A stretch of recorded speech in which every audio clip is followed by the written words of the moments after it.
Good morning, boys and girls. Today we are learning that God is real. Now that can be a tough question. How do we know that God is real? God is really big, and we humans, we like things that we can see or hear or feel or touch. Can we see God? Well, I have seen a lot of surprising and marvelous things this summer on my walks that have convinced me that our God is an awesome creator. And in today's Bible story, we will see how God used sight. Actually, it was a strange sight to get Moses' attention so that Moses could see that God is real. Keep in mind, Moses was raised in an Egyptian household, so he would have been exposed to the concept of many gods. Knowing that there was one true God, well, that was something that might have taken some convincing. So let's explore the Bible and find out what Moses saw. Now, as we begin, I'm going to offer you a challenge. I'm going to give you 30 seconds to find as much evidence as you can that the people in your family, the people that are with you watching this now, are real. You ready, set, go.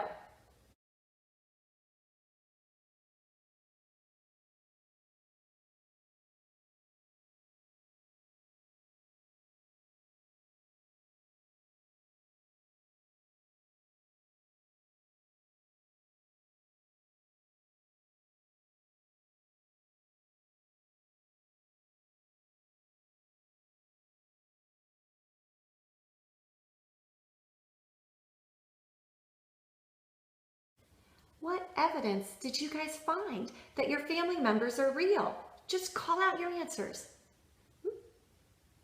Well, it's pretty easy to prove that someone standing right next to you is real because you can see them, you can touch them, you can hear them. But today we're going to learn that God is real. So what evidence is there that that's true? After all, we can't see him or hear him or touch him the way that we can with our family members. So let's look at an encounter that Moses had with God and search for evidence that God is real. Now, one way that you know your family members are real is because you can hear them. And we're going to see that Moses heard from God. It all started when Moses saw a bush that was on fire. A lot of you guys know this story. The bush was on fire, but it wasn't burning up. And as Moses got closer to check it out, this is what he heard. The Lord saw Moses was coming to look at the bush. So God called to him from the bush, "Moses, Moses." And Moses said, "Here I am." Then God said, "Do not come any closer. Take off your sandals. You are standing on holy ground. I am the God of your ancestors. I am the God of Abraham, the God of Isaac, and the God of Jacob." Moses covered his face because he was afraid to look at God. Exodus 3, verses 4 through 6. So how does this show that God is real? Well, not only did Moses hear God say his name, plus identify himself as God, but God went on to tell Moses a whole lot. He told Moses that he was going to rescue the people of Israel out of Egypt where they were slaves. And God told Moses that he was going to give the people of Israel a new place to live with plenty of food. He gave Moses very specific instructions on what to do. So let's see what it might be like to hear God speak that clearly to us. I'm going to ask you again to pause the video and do something with your family. Pick one person to close their eyes, and other family members take turns saying that person's name and giving them a direction that they can do safely with their eyes closed. So you might say something like, "Isaac, touch your head," or "Audrey, touch your nose," or "Lily, clap your hands." Enjoy that activity and come right back.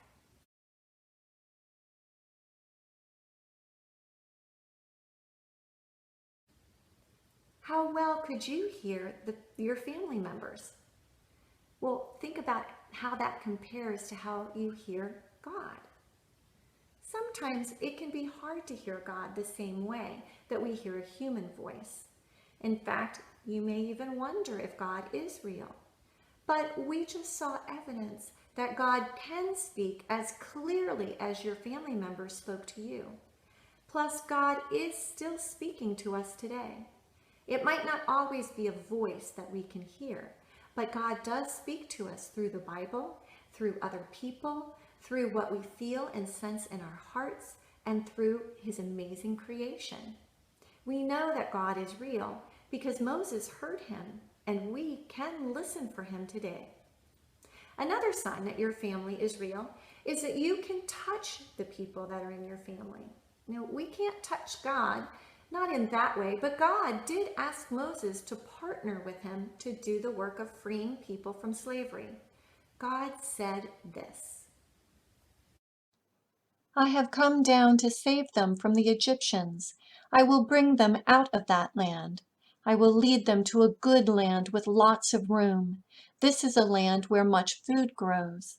This is the land of these people, the Canaanites, Hittites, Amorites, Perizzites, Hivites, and Jebusites. I have heard the cries of the people of Israel. I have seen the way the Egyptians have made life hard for them. So now I am sending you to the king of Egypt. Go, bring my people, the Israelites, out of Egypt. Exodus 3, verses 8 through 10. Now, here's the thing. Moses didn't really want to partner with God. The job seemed really hard, but God had chosen Moses to be his leader. Moses didn't get to touch God, but he did get to work with God, and that's almost the same thing. Let's see how you can work with a partner.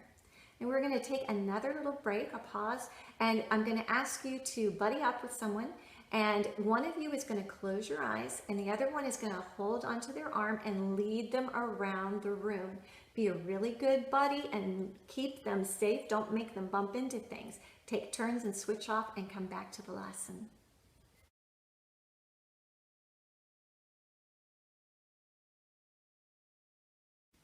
What was that like, working with your buddy? What's something that you could partner with God to do? God is real, and when you and your buddy linked up, you could work together to accomplish something. Hopefully you accomplished getting around the room without bumping into the furniture. Even though we can't touch God, we can work with him to do very important work, like telling people about Jesus and sharing God's love. Our church is partnering with God right now to feed the hungry in our community. We're doing several feeding ministries and serving a lot of people. And when we do God's work, we often feel his power working through us. Now, a third sign that our families are real is that we can see our families. And in looking around the room, honestly, I can't see God. But, we do see signs around us that God is real. And a lot of people call them God sightings or God winks. And these God sightings or God winks aren't times when we see God like we see a real person. There are times when we see evidence that God is real and at work around us and in our lives. I know that there was a time when my boys were very young that I had a very strong God wink. We had taken a break from school. We were homeschoolers, and we had taken a break and gone to a park to go and play. And it was a very remote wooded area, and it was fabulous because we had the whole park to ourselves. Everyone else was in school, and the boys were having a great time until we realized that we had locked my keys in the car. And this was a time before cell phones, so we had no way of contacting anyone to get any help. And my son Anthony looked up at me and he said, "Mom, what can we do?" And I said, "We can pray." And so the four of us stood in the parking lot and we prayed and asked for God to send someone to help us. And very shortly later, one of my friends actually showed up at the park with her boys, and her family, their family business was, they were like locksmiths, and they worked with automobiles, helping people get into their cars. And it just so happened that she had everything she needed to help me get into the car. And so she helped us do that. And we chuckled about it. She was telling me, "Joy, I had no plan to be here. I was talking to my boys about what we were going to make for lunch. I was sitting at a stoplight and I suddenly felt like I needed to come to this park." And so we knew that that was a God wink, and that was an answer to prayer. So when you see these God winks, whether they feel big or small, know that they are signs that God is real, and they're ways that we can see God. So Moses, when he got to the burning bush, he saw a sign that God is real, and then he heard God and had a whole conversation with him about how he was going to set the Israelites free from slavery. And then after that whole experience, Moses went on to partner with God to do something amazing. God is the same real God today that he was for Moses. And in fact, God told Moses a name that shows that God is the same all the time. Then God said to Moses, I am who I am.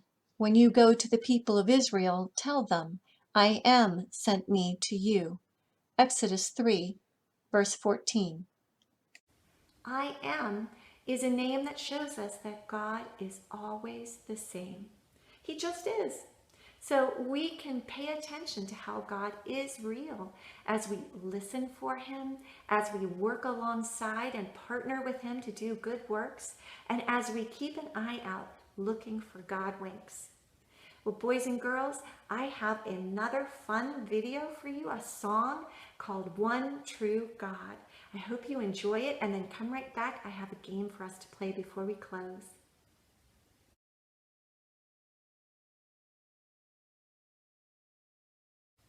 That was a great song. I really like that one. Okay, so today we're talking about how God is real. So I have a game for us to play. And this is a game that we're going to kind of discover what is real and true and what isn't. So I'm going to say a statement, and if you think that's real or true, then you're going to do the action I say. So let's start. The first one, the unicorn is Scotland's national animal. So if you think that is real, thumbs up. What do you think? That is real. That is true. Next one. There are more trees on the earth than there are stars in our galaxy. So if you think that one is real, point to the ceiling. What do you think? That is true. That is real. NASA estimates that there are between 100 and 400 billion stars in the Milky Way, but the Earth has more than 3 trillion trees. Wow, that's a big number. Okay, next one. Cheetahs can't roar. Instead, they make a sound similar to a house cat. So if you think this is real or true, meow. Meow. It is true. Cheetahs can't roar. Okay, next one. Humans are born without kneecap bones. If you think that's real or true, touch your knees. That also is real. Humans develop their kneecaps between the ages of 2 and 6. All right, here's one for you gamers out there. Nintendo was founded in 1889. So it's 2020. 1889, Nintendo. If you think that that's true, stand up on your tippy toes. Okay, you should be on your tippy toes because that's real. Nintendo actually started out as a card game company. All right, because all tigers have the same stripes, it's impossible to tell them apart by sight. So cover your eyes if you think that's real. No, that's made up. Tiger stripes are just as unique as your fingerprints. Your brain is almost 60% fat. Do we have fat brains? Touch your head if you think that's real. That is actually real. We do have fat brains. And let's think. Last one. How about, Patagonia is the only country in the world where dogs are legally allowed to own property. If you think that's true, nod your head. Nope, that's not true. Patagonia is a made-up place, and I don't know anywhere that dogs can own property. So, how did you decide what sounded real and what sounded made up? And what makes it easy or hard for us to believe that God is real, that's something that you can talk to mom and dad about.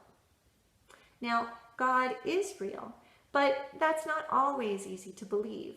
Moses got to see and hear from God, so he knew that God is real, and we can trust in that too. We're going to close today with our prayer. So, God, because you are real, help us to see you at work. God, because you are real, help us to feel you with us. God, because you are real, help us hear your voice. Right now, we are longing for your loving presence. We want to hear your voice and know that you are with us. We ask that you tell us or show us something about who you are. We ask that you watch over us and keep us safe. In Jesus' name, amen. Bye, boys and girls. God bless.